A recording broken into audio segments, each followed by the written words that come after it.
The early days were, it was just me on an acoustic guitar with a 4-track machine and really just like imitating like Elliott Smith and stuff and Bright Eyes and making weird folk music.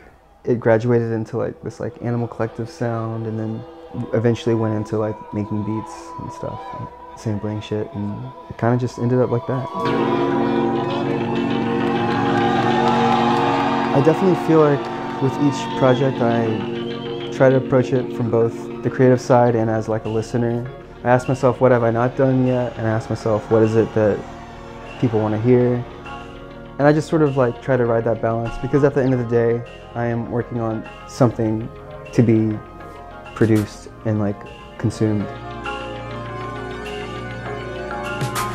If you're making a product and you don't take those things into consideration, it's almost counterproductive. I know what people like from Toro and I know what their favorite parts are, and so I try to hold on to that stuff, but also I try to keep forming and rounding the edges a little bit more, just blurring the line.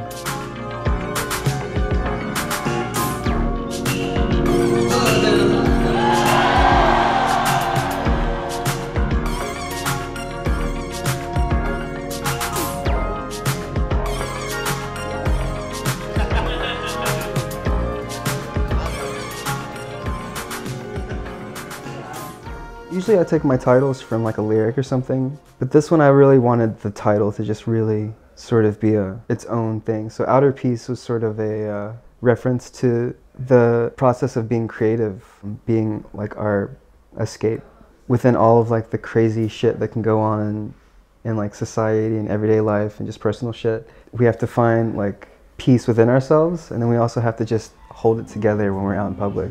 And that's pretty much what that's insinuating. The back cover shot is a picture of New York traffic. You have to find that peace out there. When it came to making this record, I was really just sort of thinking about who I want to talk to, and I think something I realized was that I relate mostly to other creative type people who are like sort of just dabbling in everything, not just one particular craft, but I felt like that song was sort of like the main theme of the record, of like wanting to connect with other people who have a creative goal.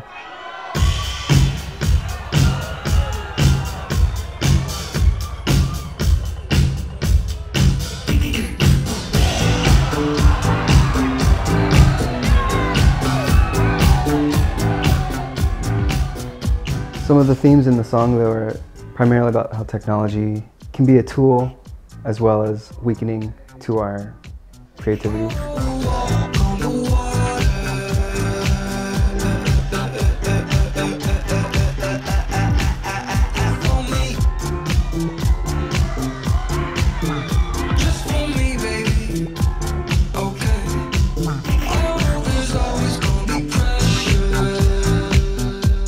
We all just present ourselves to be a certain thing, and technology is no better or worse than actual life itself.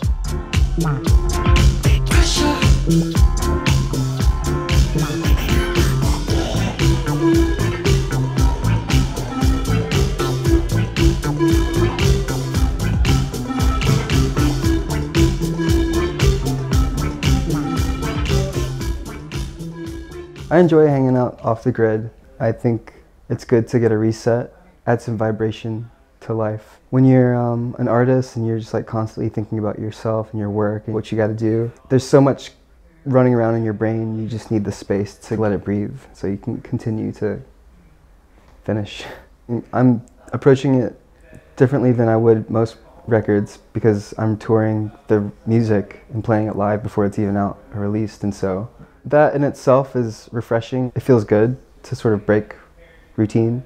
Also, I just realized that like it's a good approach too, because people are constantly filming with their phones and catching the new songs and reposting, and that's cool. I didn't know that was gonna happen.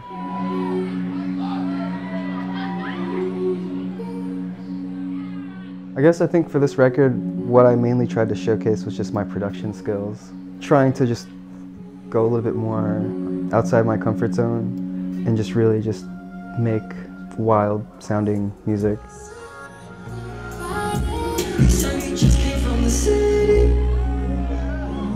I'm done with the bridges. I made enough to live.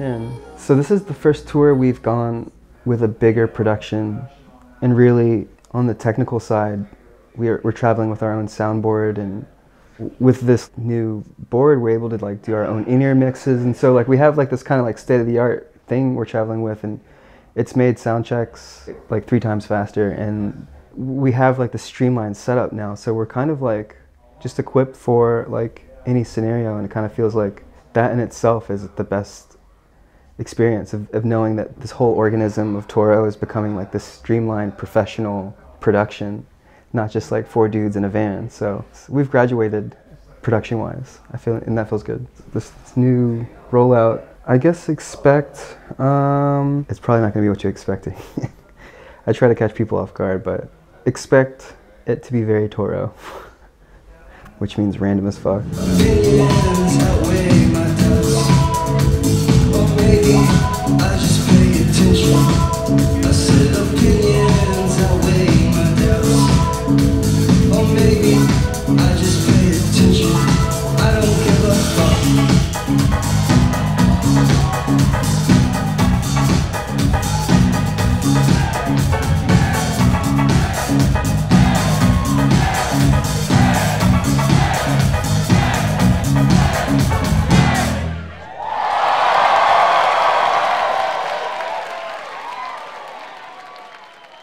Well, the biggest thing that I've been focused on right now outside of the record or the music stuff is like, we have Company Records.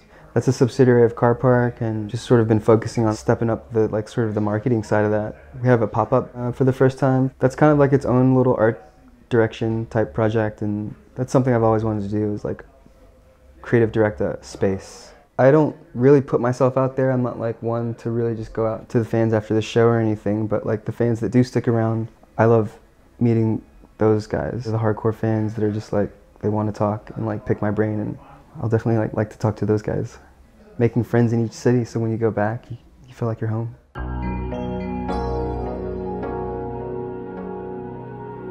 One of the bigger changes in like my music is just how it's become a little bit more sort of concise. The psychedelic aspects are more focused, and then the R&B aspects as well, and so everything is just becoming a little bit more refined. All the stuff, yeah, sure, that's psychedelic. All the stuff over here, yeah, sure, that's funk. But like, what of that whole bunch, what is your favorite part of both of those things? And just reducing it down to just like the basic elements. So that's just like the hardest part, is learning that less is more.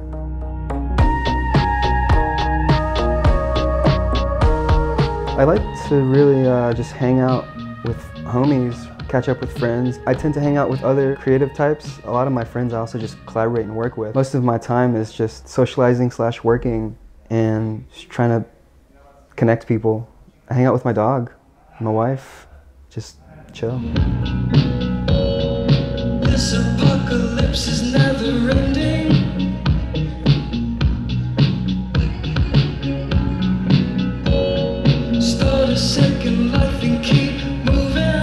Perfect day is just like getting to bed, eating dope food, socializing a little bit, having some dog time.